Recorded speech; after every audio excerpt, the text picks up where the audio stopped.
ASM info viewers அனைவருக்கும் வணக்கம். நான் டாக்டர் நித்யா, சித்தா பிசிஷியன்.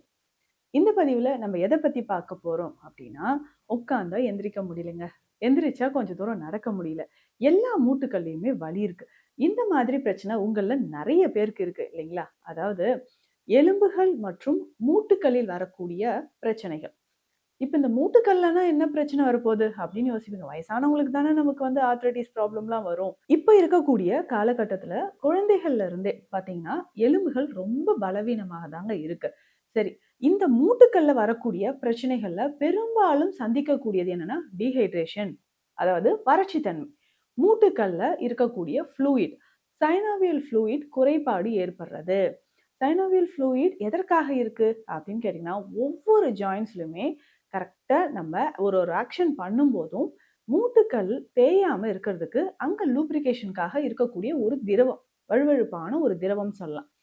பெரும்பாலும் நீ ஜாயிண்ட்ல தான் நிறைய பேருக்கு இந்த திரவம் குறைபாடு ஏற்பட்டு ஒரு ட்ரைனஸ் நிறைய பேருக்கு ஏற்படுது. இந்த ட்ரைனஸை சமாளிக்க என்ன பண்ணுவாங்க? ஆர்டிஃபிஷியலா இன்ஜெக்ஷன் பண்ணுவாங்க. கொஞ்ச நாளுக்கு அப்புறம் எலும்பு ரொம்ப தேஞ்சிடுச்சா, சரிங்க, மூட்டு மாற்று அறுவை சிகிச்சை.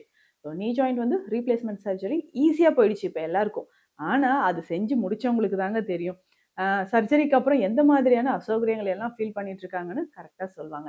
அந்த மாதிரிலாம் இல்லாம ஆரம்பத்திலேயே நமக்கு மூட்டுக்கல்ல வலி இருந்துச்சுன்னா அதை எப்படி சரி பண்ணலான்றத பார்க்கலாம். உங்க எலும்புகளும் மூட்டுகளும் வலிமையாக இருக்க கால்சியம் ரொம்ப முக்கியம். இதுதான் எல்லாருக்குமே தெரியும் இல்லையா? அதே மாதிரி விட்டமின் டி. விட்டமின் டி கரெக்டா இருந்தா மட்டும்தான் நீங்க சாப்பிடக்கூடிய கால்சியம் உணவுகளும் உங்களுடைய ரத்தத்துல போய் சேர ஆரம்பிச்சு மூட்டுக்கள், எலும்புகள் எல்லாமே வலிமையாக இருக்கும் அப்படின்னு சொல்லலாம். விட்டமின் டி பொதுவாகவே நம்ம சன்லைட்ல எக்ஸ்போஸ் ஆகும்போது நமக்கு கிடைச்சிருங்க. இதுவே கால்சியம் குறைபாடு இருக்குன்னு வச்சுக்கோங்களேன், நம்ம உடல்ல என்னென்ன மாதிரியான சிம்டம்ஸ் தெரியும்? இது பொதுவா எல்லாருக்குமே தெரியணும். ஹேர் ஃபால் இருக்கும். நிறைய பேருக்கு கண்ணு கீழே, கண்ணை சுத்தி ஒரு கருவளையம் தெரியறது. நம்ம எலும்புகள் வலிமை இல்லாத மாதிரி ஃபீல் ஆகிறது.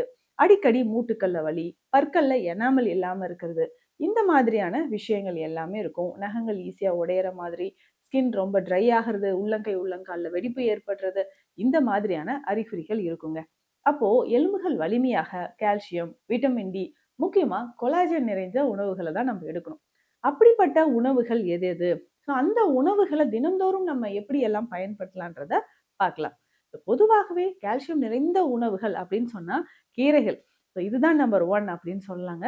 எந்த வகையான கீரையா இருந்தாலும் சரி, நீங்க தாராளமாக பயன்படுத்தும் போது தினமும் ஒரு கீரை எடுத்துக்கோங்க. இல்ல வாரத்துக்கு 2, 3 முறையாவது கீரை பயன்படுத்துங்க. உடல் ஆரோக்கியத்திற்கு ரொம்ப முக்கியம். கால்சியம் அதுல அதிகமாகவும் இருக்கு. முருங்கைக்கீரை ரொம்ப முக்கியம். முடக்கருத்தான் தவறாம சாப்பிட்டுக்கோங்க. வல்லாரை கீரை ரொம்ப முக்கியம். தூதுவளையெல்லாம் அதிகமான கால்சியம் இருக்குங்க.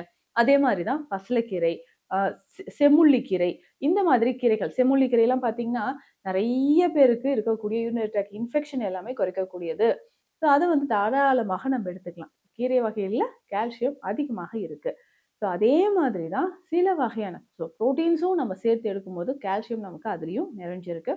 சில வகையான வெஜிடபிள்ஸ் நிறைய நீங்கள் சாப்பிடும்போது அதுலேயுமே கால்சியம் நிறைஞ்சி இருக்குன்னு சொல்லலாம். கொத்தவரங்காய், கோவக்காய், மறக்காம சுண்டைக்காய் சேர்த்துக்கோங்க. முருங்கைக்காய் ரொம்ப ரொம்ப முக்கியம். சவ் நூக்கல், மஞ்சள் பூசணி, இதுலேயுமே கால்சியம் நிறைஞ்சிருக்கு. எலும்புகள், மூட்டுகள், எலும்பு தேய்மானம் இருக்கு அப்படின்னு சொன்னா சித்த மருத்துவத்துல இருக்கக்கூடிய இந்த மருந்துகள் எல்லாமே நீங்க பயன்படுத்தலாங்க. எலும்புகள் உறுதியாக இருக்கும். பூனைக்காளி சூரணம் பயன்படுத்தலாம். சித்த மருத்துவத்துல ரொம்ப முக்கியமான ஒரு மருந்து. எலும்புகளாக இருக்கட்டும், நரம்புகளாக இருக்கட்டும், அது எல்லாமே சரி செய்யறதுக்கு பூனைக்காளி மிக சிறந்த ஒரு மூலிகை.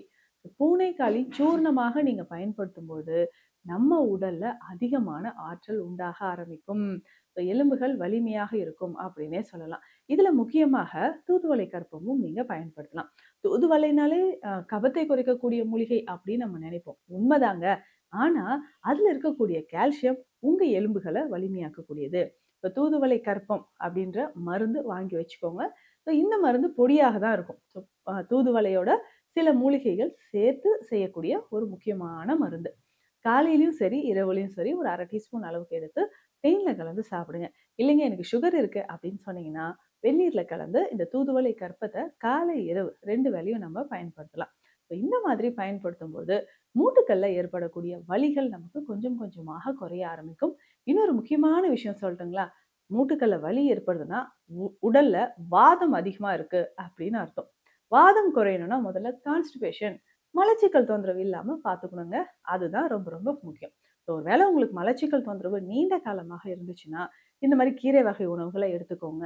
நிலாவரை பொடியோ, இல்ல கடுக்காய் பொடியோ நீங்க பயன்படுத்தலாம். அதே மாதிரி அருகம் சூரணம் இதையும் நம்ம பயன்படுத்தலாம். இது ஏதாவது ஒன்று நம்ம இரவு நேரத்துல வெந்நீர்ல ஒரு 1/2 டீஸ்பூன் அளவு கலந்து தினம்தோறும் குடிச்சிட்டு வாங்க. அதே மாதிரி இந்த காய்கறிகள் எல்லாமே நம்ம பயன்படுத்தும் போதும் கான்ஸ்டிபேஷனே இல்லாம போயிடும். அதிகமான ஃபைபர் கன்டென்ட் நீங்க எடுத்துக்கும்போது, உடல்ல இருக்கக்கூடிய அந்த கழிவுகள் வெளியேறி, நெறைய பேருக்கு இருக்கக்கூடிய மலச்சிக்கலும் குணமாகும். மலச்சிக்கல் குணமாயிடுச்சுன்னா, அடுத்தடுத்து வரக்கூடிய மூட்டு வலிகளும் குணமாகும். மூட்டு வலி வராம தடுக்கிறதுக்கு எந்த மாதிரியான வழிமுறைகள் எல்லாமே ஃபாலோ பண்ணலான்றது இந்த பதிவுல பார்த்தோம். நான் சொன்ன உணவு முறைகள ஃபாலோ பண்ணுங்க. மூட்டு வலி கொஞ்சம் கொஞ்சமாக குறைய ஆரம்பிக்கும்.